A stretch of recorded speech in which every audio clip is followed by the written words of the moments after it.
Dayatu Wash Day. Good evening, everybody. Glad you're here. This evening, I'm going to be sharing some stories, but also something that you can make for yourself. So you can use it in your home or you can share it with your friends and family. And through the winter months and this month, when the dry summers, it's really good to have a form of lip balm. My name is Helene Gaddie. My Lakota name is Wanakcha Washdewi. My parents were Robert and Leola Quiver Bear Runner. My family comes from, on my Ina's side, I come from the Rock and Lone Hill Tioshpai and the Bear Runner Young Dog Tioshpai. And my aunt's side, I come from the Romero and Hawk Tioshpai and the Quiver and Bulwarks behind Tioshpai. And I grew up in Wambly Hochby community in the Eagle Nest district in the Pine Ridge Reservation up on the northeast side, and have always really been appreciative of our lands and our countryside, and really have grown to have a passion for knowing about our plants and how Unchimaka provides for us and has everything that we need to be healthy. Excuse me if my voice kind of gets a little scratchy. I was actually overcoming a sickness from last week, but I really attribute my fast healing to the plant nation and the medicines that they provide and helping me get back on my feet really fast. I want to say good evening, and I also have my takoja with me. Lyndon, you want to come over here, Lyndon, and say hi? He's going to help me with this first part. We're going to share with you how to make lip balm. So we got ready. We used different plants, and this is a lip balm that it's local plants that we have, and I'll share this also with Torja Decora so she can share it with you all. But we harvested cheaka, which is the mint tea, and some of the mato pejuta, which was gifted to us from a relative who lives in the mountains and was able to share with us. And we put some of that in there, just to make sure that you have that healing essence in there. And then we also are going to use ichakbihu, but this time it's in a form of essential oil, because it takes a lot to harvest this one and to get out there. I don't know if you can see that. I'm going to spotlight that one too. Okay. So we have our little area here. The first thing that we did today, I'm going to share my screen so I can share the ingredients. And I just took some pictures to share with you all today, but these are the ingredients that we used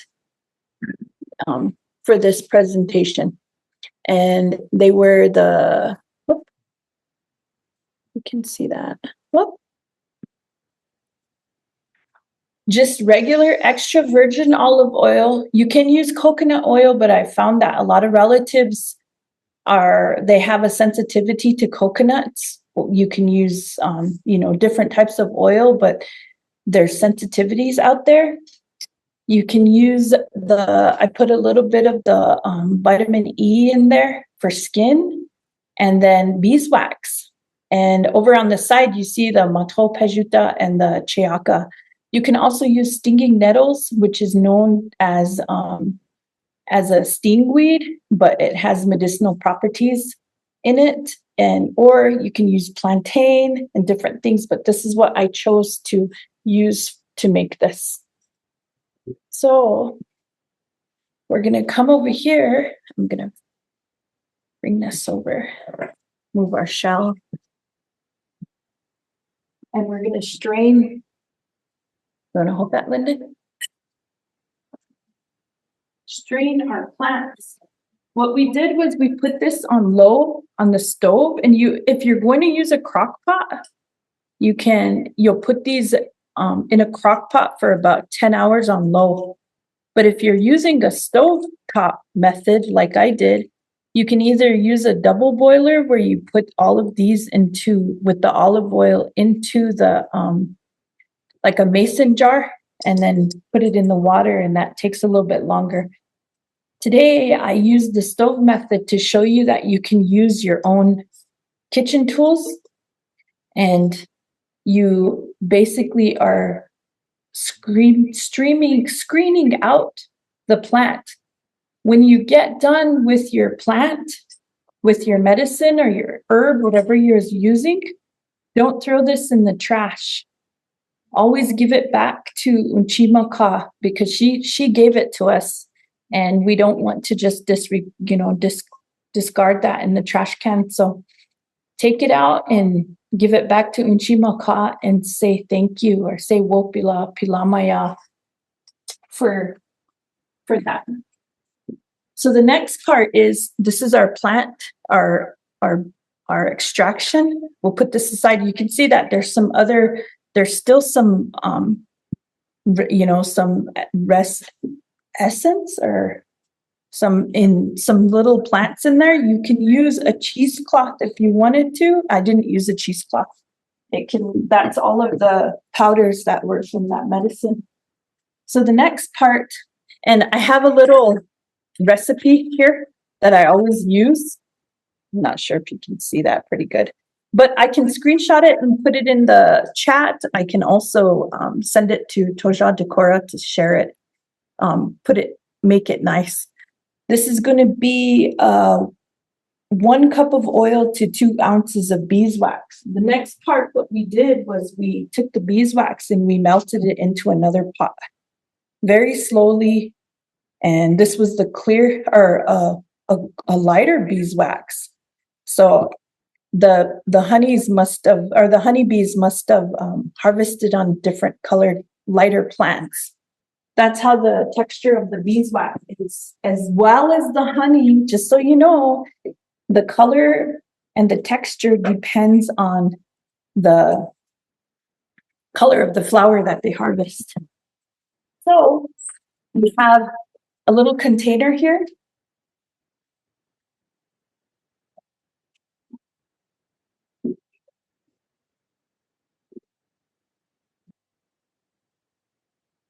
And we're going to put 1 part of the oil to 2 ounces of beeswax, which is about, I would say, 16 ounces. You put it in a cup, it's 1 part to 1 part.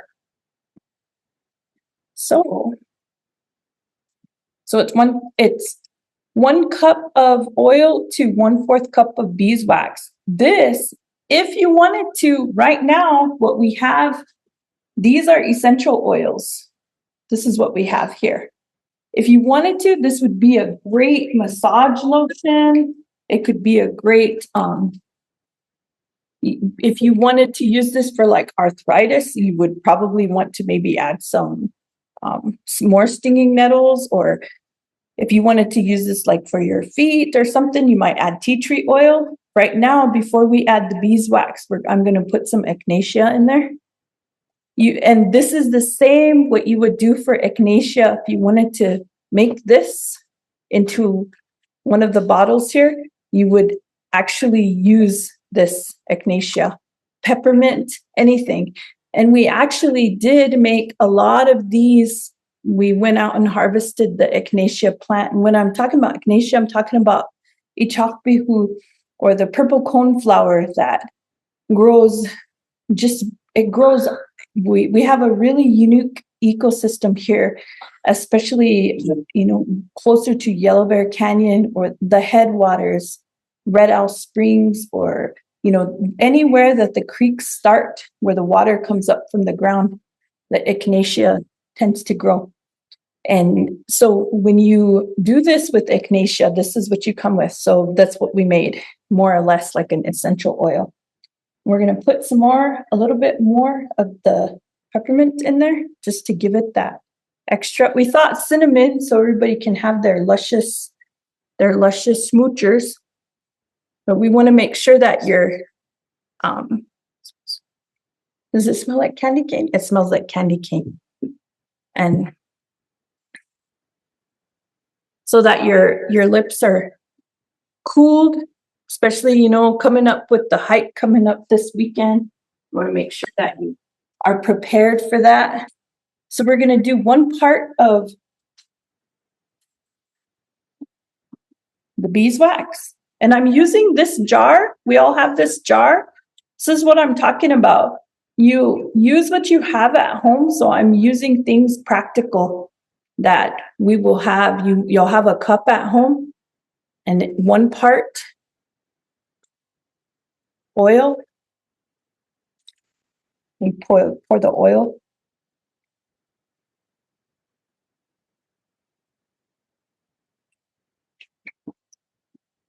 To the beeswax.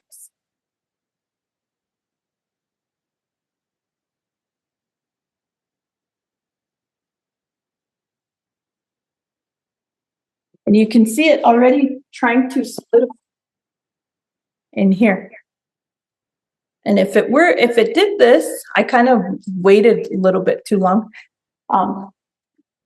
Now we move this over and takodra. We're going to pour these into each of our little trays here. And it's already solidifying, so I may have to put this into the microwave. If you don't have a microwave, have a pot of warm or hot water simmering beside you. And as a matter of fact, I can just simmer this beeswax. We can keep it warm.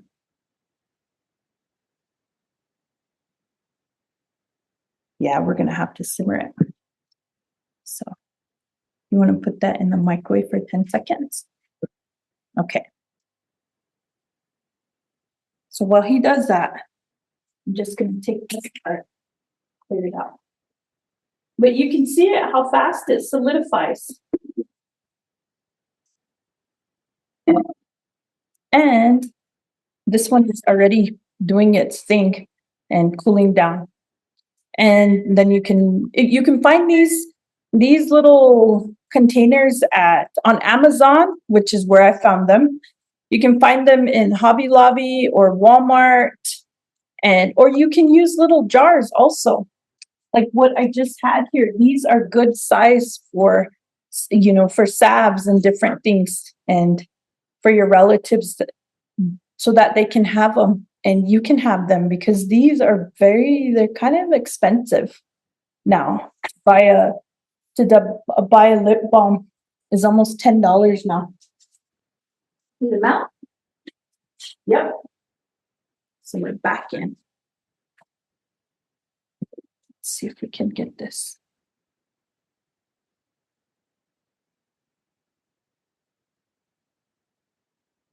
And it's all with timing.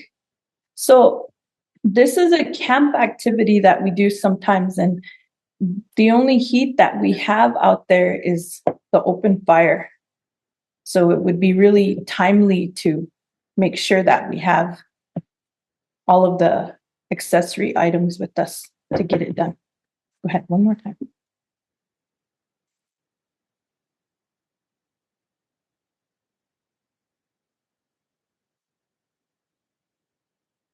The mint, if you were to use the mint for tea drinking, if you had a sinus infection during the summertime, you'll notice when you become a harvester, when it becomes a part of your way of life, different times of the year, there's different strengths in our plants.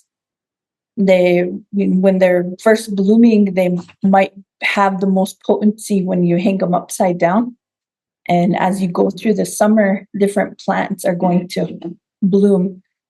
And the plants that are already bloomed will have a greater strength. These ones were actually harvested like right afterward and And when I did drink them, make it into a tea, the chiaka, it was like a sweet normal, I guess, or diluted. Whereas the other evening when I wasn't feeling good, I drank some of the chiaka that was harvested when it was fully, full grown, and was able to hang it upside down to get that potency down, and it cleared my sinuses really good.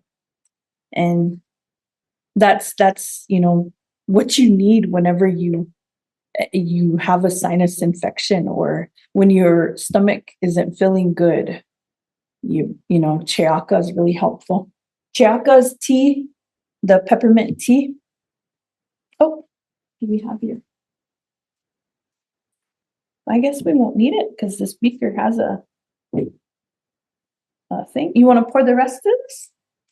So, while he's pouring the rest of that, I wanted to share one of the stories, because this week, the last month, whenever we came together, we talked about the connection of the plants with the Star Nation, and just touched base on Chanshasha, and it's the red willow, the red dogwood, and touched base on Tiŋpsiŋla, which is the turnip, the wild turnip, and also touched base on different plants like the cedar plant, and how they came to be, and the cottonwood, or as I like to call the cottonwood, the Populus deltoides, which is the scientific name for it, and the connection to the stars. And this evening, I wanted to share, the stories that were shared with me. And I used to feel nervous, or sharing these. And then I remember one time we were doing storytelling, and one of the elders told me that it wasn't mine to keep, and that to share these stories so that our youth will know. And that's how I learned them. And if I didn't listen, then I wouldn't be able to share them with you. So this evening, I, aziliad with the Pejichota Takoja, Linden aziliad with the Pejichota, because we're going to be sharing stories of our ancestors, and also sharing the stories that our relatives gave to us. And some of them are not here anymore. They went on to the happy hunting grounds. They went to the Star Nation. But one of them was about Chanshasha, and there's different ways that our Lekshi and our Shijeshi in the previous weeks shared about how the Chanshasha came, their stories of how it was taught to them. And the one that I wanted to share was about how the little boy gave up himself.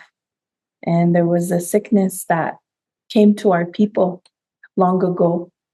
And he was with his mom outside, and he wandered off, and then he heard this voice. And so he went, of course, you're going to go towards that voice. And he went to that voice, and was, he was worried about his people too, with that sickness, and the ailing of it, and to the people. And he wanted to pray for his people. And so, and this being that came to him told him if he gave up himself, then he can help his people. And so he was turned into this plant that was able to allow his people to harvest chanshasha, or a tobacco, an offering that they can use to pray for their people, to pray for their families, so they can heal from that sickness.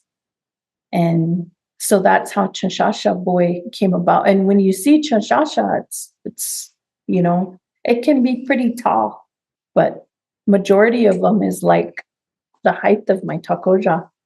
And they are our relatives, and they won't show themselves to just anybody. Anytime we're harvesting, we have to be in our right mind and our right heart, and to be able to come and be part of that plant community. And I remember one year we were getting ready for our winter camp. Every January or February, we have the Wania to Wichoti, the winter camp. And at camp, one of the main purposes is so that we can harvest chashasha and take our time, and our Wakayanja can take their time and learn about the plant and learn the protocols and really invest themselves in that activity. And we get down to camp and it's all full of snow. It's so beautiful. Imagine a normal South Dakota winter, we have snow. And I was like, I don't see any chashasha, And Mahasani, my husband, he said, it's there. It's right in front of you. And he just walks past me and I didn't see it.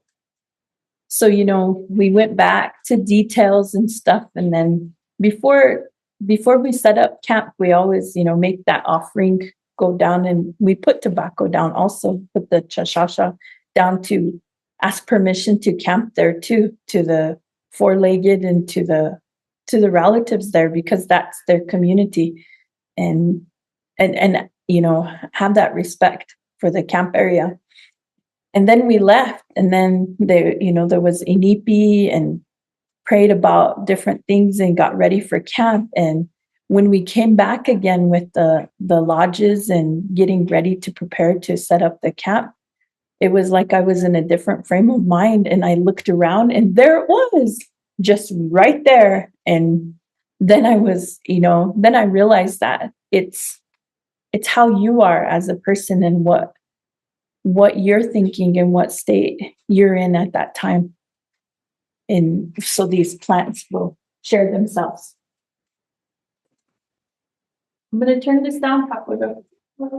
So that is the story of chashasha that was shared with me. And there's other stories and about the red dogwood.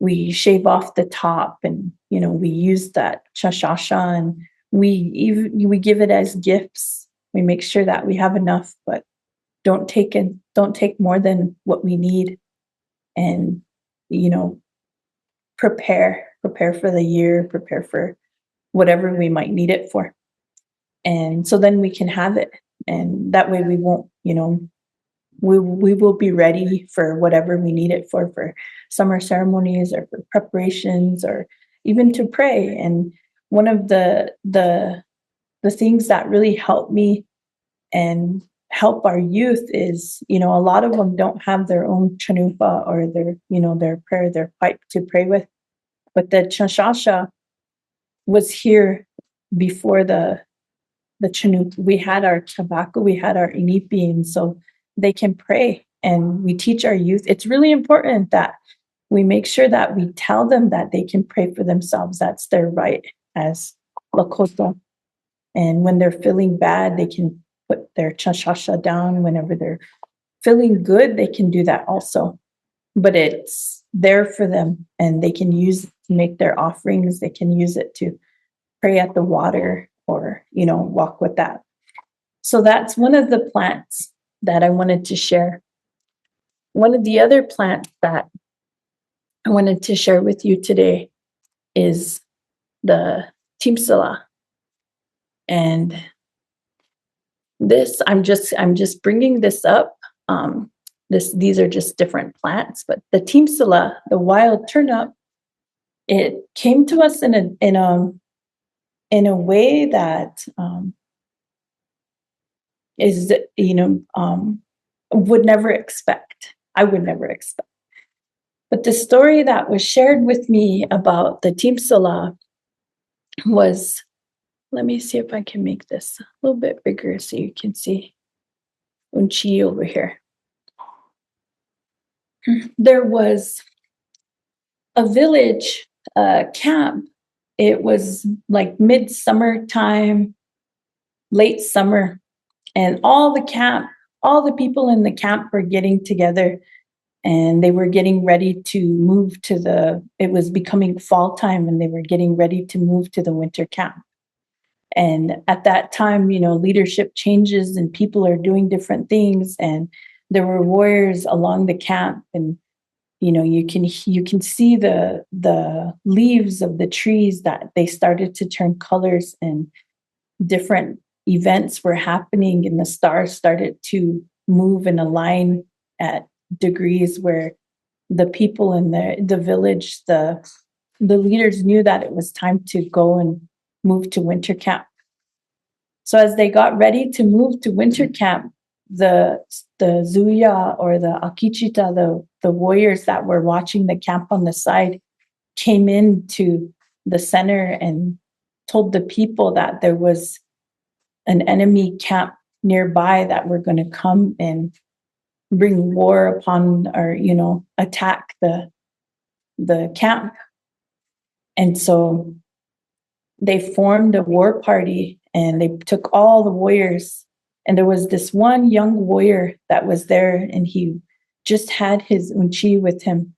He didn't have any parents, and he was, living in the lodge. And it was his very first war party that he was going to attend, that he was going to be a part of. So he was really excited, and he just, asked his uchi if he can go, and he prepared himself. He was a young warrior, and he was going to go. And so they went, and, she was proud. The village was proud. There was a lot of young warriors. They were going to go and defend their village. And they went into battle.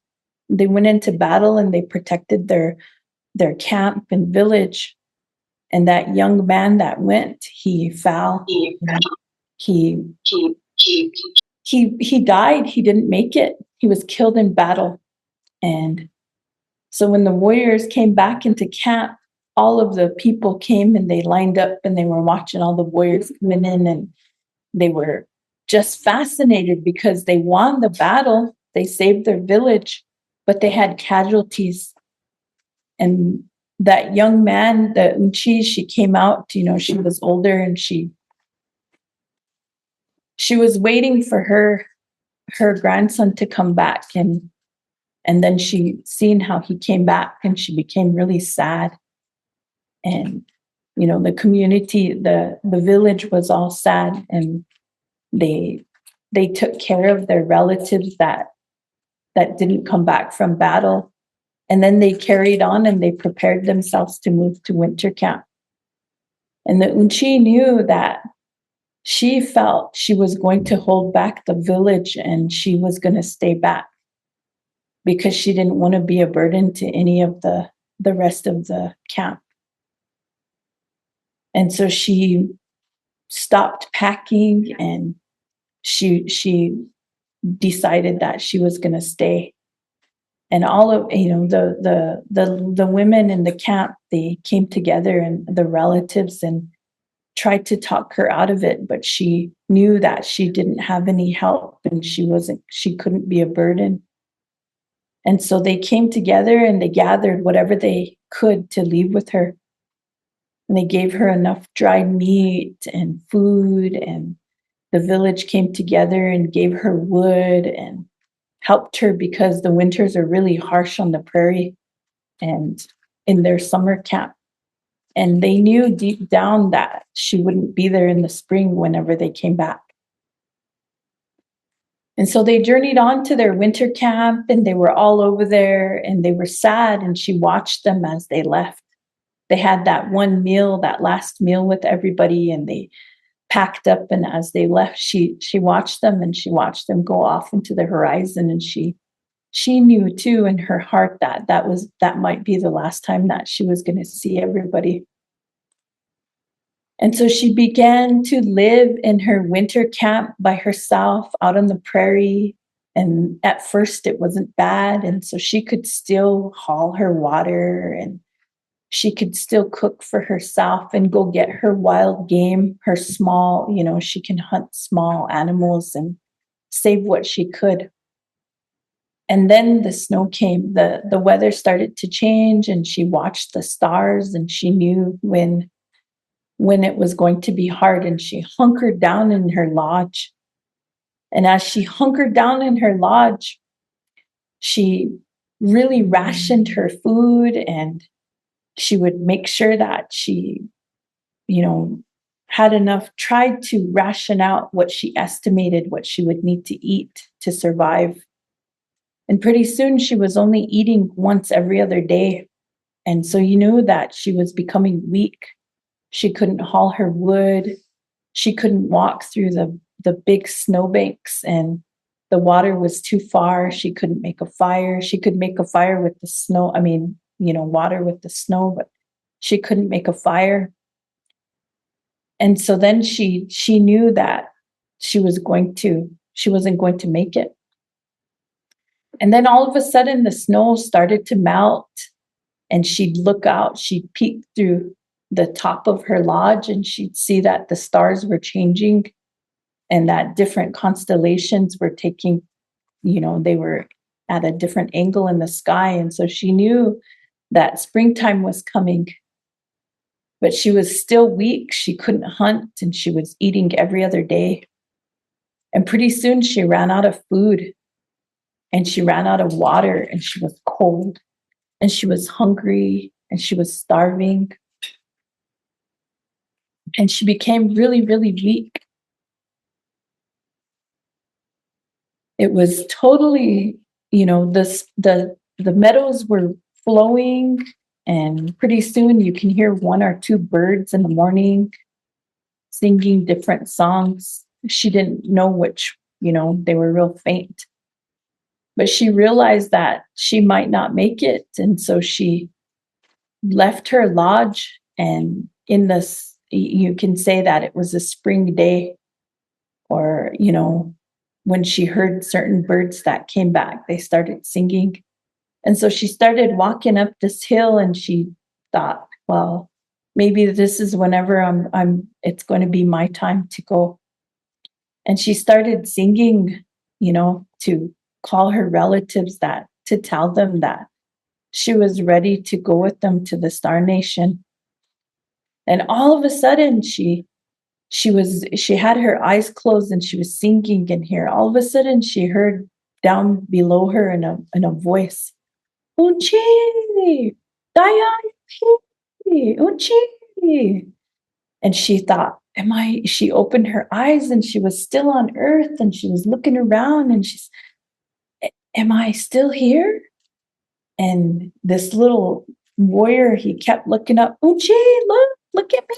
And he was waving his hands like this. And she looked down, and she seen this warrior, and he had a headdress on, and I'm here, look at me, I'm waving at you. He had this real beautiful, like a lavender headdress on, and he said, I'm here to help you, Unchi. You're gonna live. Listen to me, and I'm gonna show you. I have food for you. And so she kneeled down, and she looked at him, and then she thought, am I this sick? Am I, and all of a sudden all these other warriors, they started looking, and they were all looking at her, and they had these blue headdresses on, and they were saying, Uchi, good evening, good to see you. The sun was over in the western horizon, so he was saying, good evening, I'm glad you're here. And then that one warrior, he said, Uchi, you get your knife and dig me up, and underneath me there's a root. And when you get that root, I'm going to show you how to peel it, but don't throw me away. Put me back in the ground how you found me. Just take the root underneath. And so she went down, and she dug up that root, and she pulled up what looked like a turnip, a round black. It had a bark on it. It was real dirty. And he said, now put me back in the ground. So she put him back in there, and he told her, peel it off. And it's going to give you, today when we talk about this, we could say it's going to give you carbohydrates and protein and the energy that you need to live. And she said she smelt it. It smelled so good. And so she started eating it, and it was good. And then all the other warriors said, now me, now me. And she picked all these Tiŋpsiŋla. That's what they were. They were these roots. she picked them all, and then that warrior said, now we're going to show you how to keep them. And we're only going to be here whenever after the snow melts and before the summer time.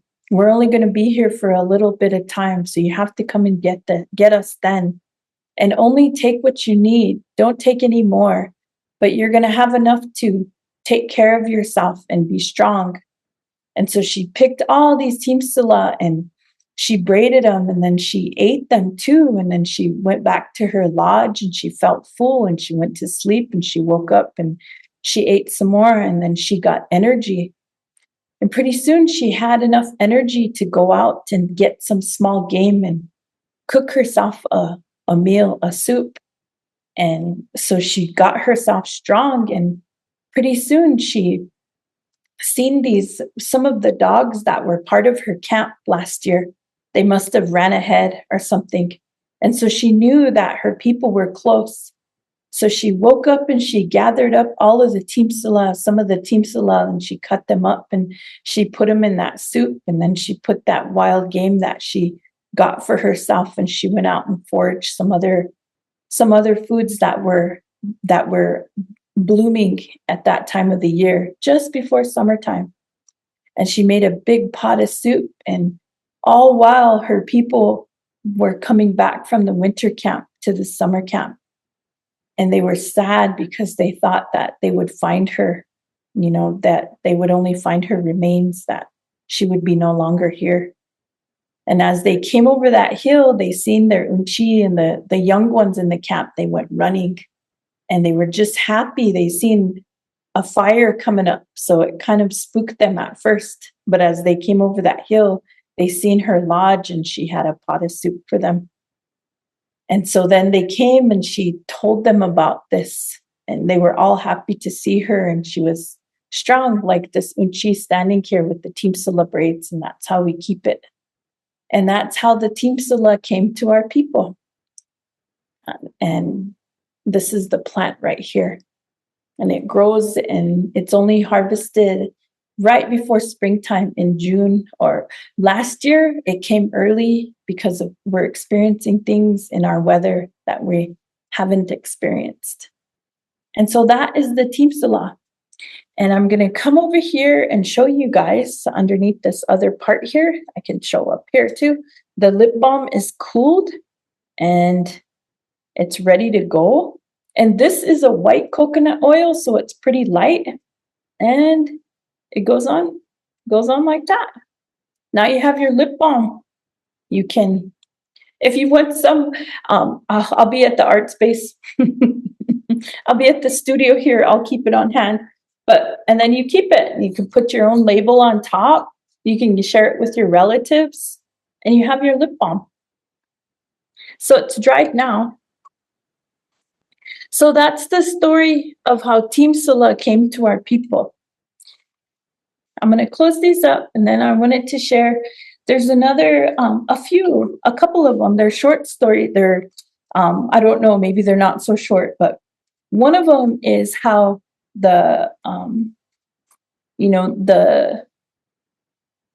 how the cedar became our helper made an agreement with us, or with the thunder beings. And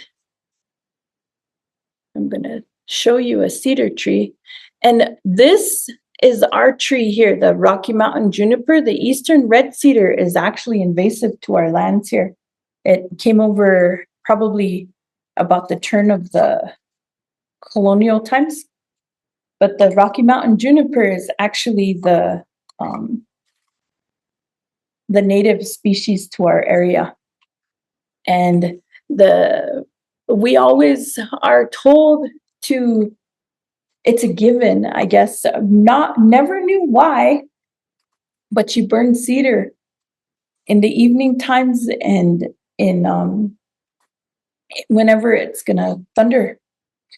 And never asked why, you just do it because that's what we do. We burn azalea with the cedar, and take it around our homes, and everywhere.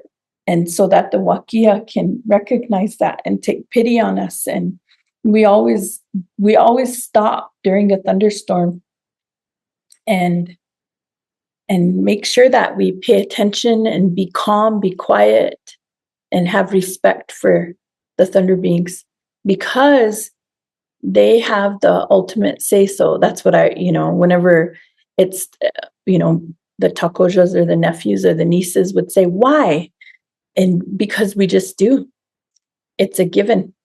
And I wanted to bring this picture to show the wakias, how they can come in. They can come in so quickly and do what they have to do and take care of their business. And we respect them. So whenever it's, I remember when I was little, we would, as soon as it thundered, they close the windows and cover the mirrors and everybody sits quiet. In our case, we'd go down the basement, out on the prairie, out in the fields where our basically where we grew up was pretty flat. And we had rows of cedars. And I asked my uncle one time, and he's real quiet, humble, he just always worked on the fences and everything. When we first got our home, we have a trailer house, a mobile home. And he said, put 2 cedar posts on the side. And I thought, okay, to hold the house down, And I said, how come it has to be cedar? He said, it just does. And so then one day, like recently, within the last few years, I asked him, how come you told us to put cedar poles by our house? And he said, because the thunder won't strike it, or, it was something of that. And what was shared with me was there was an agreement with the Cedar Nation and the Wakia Nation, the Wakia Oyate and the Cedar community in respecting each other. And so they have that relationship, and they respect each other. They have a mutual understanding like that. And so that's how the cedar, that's one of the uses, is that, we burn we azilia, and we ask for pity, to take pity on us, and to respect them so that they can do their business and, whatever it is. And you sit quiet and calm, and it's really peaceful. Sometimes it's pretty scary because the wind picks up and everything, but you respect them, and they go around. And in this particular case, we were storytelling. This is actually late, about maybe 6, 7, like maybe 4 or 5 in the afternoon or whatever. But there was a big storm coming. And that's what one of the young men did, was he went around the camp with the azilia, with the cedar. And then we all we sat there and we sat still, and we respected the weather, respected Uchima, Mother Nature, and then watched it go around us. So that's a story about the cedar. And the last story I wanted to share with you was a story that was shared to me by one of the people who helped us form our organization, Generations Indigenous Ways, back when I was an intern at Oglala Lakota College in the Math and Science department, and was part of the Native Science Field Centers. We were just building this outreach program, and didn't know that we were doing something that would segue into Indigenous science education and outdoor teaching and Lakota knowledge. But in the first summer, we went and we learned all these plants, and a lot of them I can't translate into English. I can't find them in books, and I didn't take a picture. And we went out with one of our advisors, who was a instructor at the college, and out of respect for him, he's in the Star Nation, so I'm not going to mention his name, but he was very just very, he would tell us, write this down, don't forget this. You have to teach this. And, just it was important to him. And so we went out in our land here, right here, where I'm here, right in the heart of the current Oglala, or in the, the Oglala Lakota Nation, in our reservation. And just south of here, we went out almost, south of the main campus at Piawichoni, and we were looking at plants. And he showed us this plant, and he told us about a story that there was a camp that wasn't too far from here. It was down in current day Nebraska. It was in a place where our people were pushed to and put in pens at, near Fort Robinson. And it was a natural camp back then. Our people roamed this area, and this was before, colonization, where our people were just out here and we had our camps. Well, there was a neighboring enemy camp nearby. In this camp, the warriors were moving horses, and they seen that there was an enemy camp that was out there that was coming to make war again. And so they rounded up all their horses because they were stolen. Just previously they took all the horses in the camp. And this was one of the northern tribe, current day southern Montana tribe, and that are known as the Apsalaka, or as English would be known as Crow, or in our language we call Kanghi. But they stole the horses, and so the Lakota warriors, they barely got those horses back, and they had them all rounded together. And they were camped out for the night, and they decided to go and chase those enemy camp, those Crow back. And they pushed back, but two of them stayed, and they pushed them back, and they took their horses. And so those two warriors, they were running, and they came across this land that came up pretty high. It was on a high, like a butte type. They ran up there, and all of the warriors were down below, and they had all their horses together because they were taking them back, migrating them back to their camp, bringing them back. So all while they were down there, they were waiting for them to come down, and there was only one way up that butte. So they knew that they had to come down. They couldn't go on the other way. There was no way to come down the other way. And they were up there in the evening, trying to figure out, how are we going to get down? We're going to get down there, and we're going to take their horses, and we're going to go home. We're going to take them all home, and we're going to be war heroes, and we're going to be heroes. We're going to bring victory back. And all while the Lakota were down below with all the horses, waiting for them to try to escape.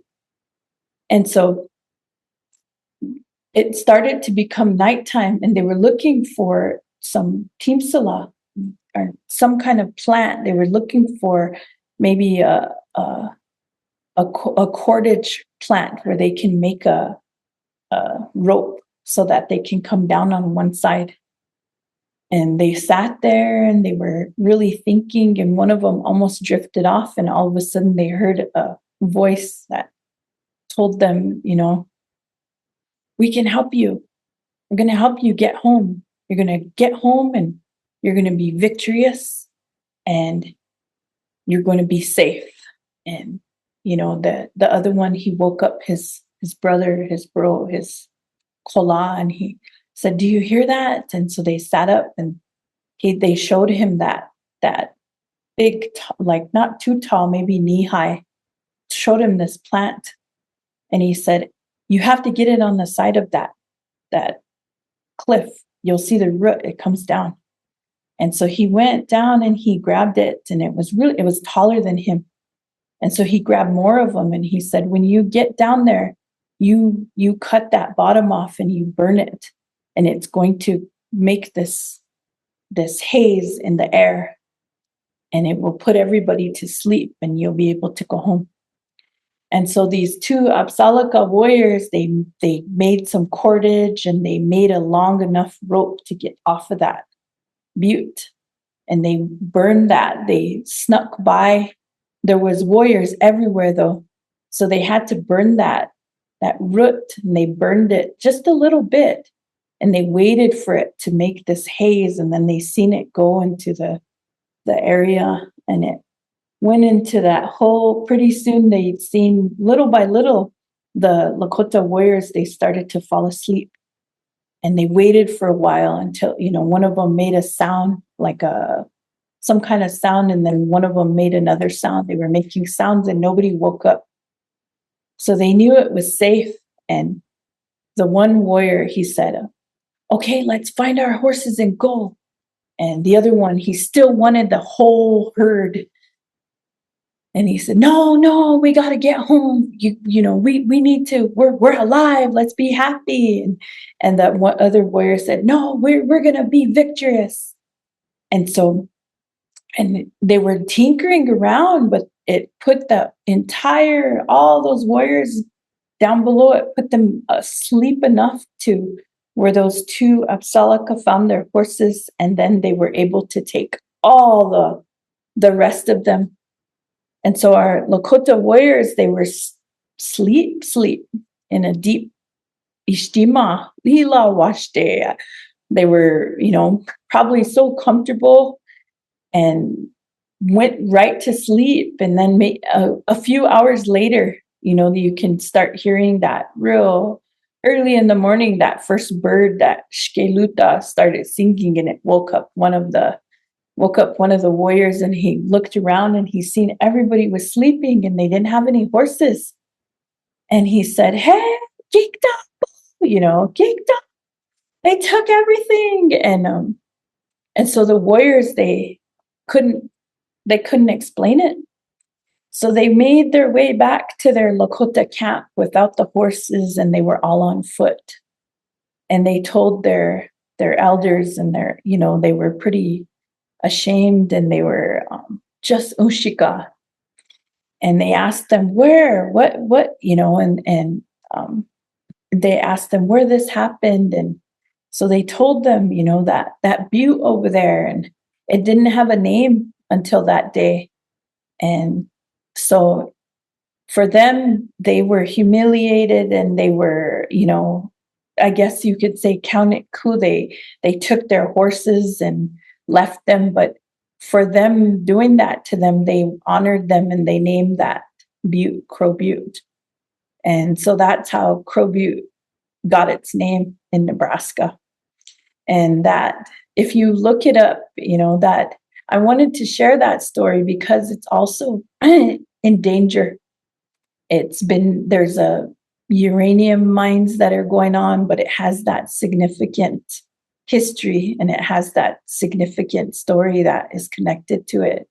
And also that plant, and our Lekshi that told us that story, he's the only person I've seen that.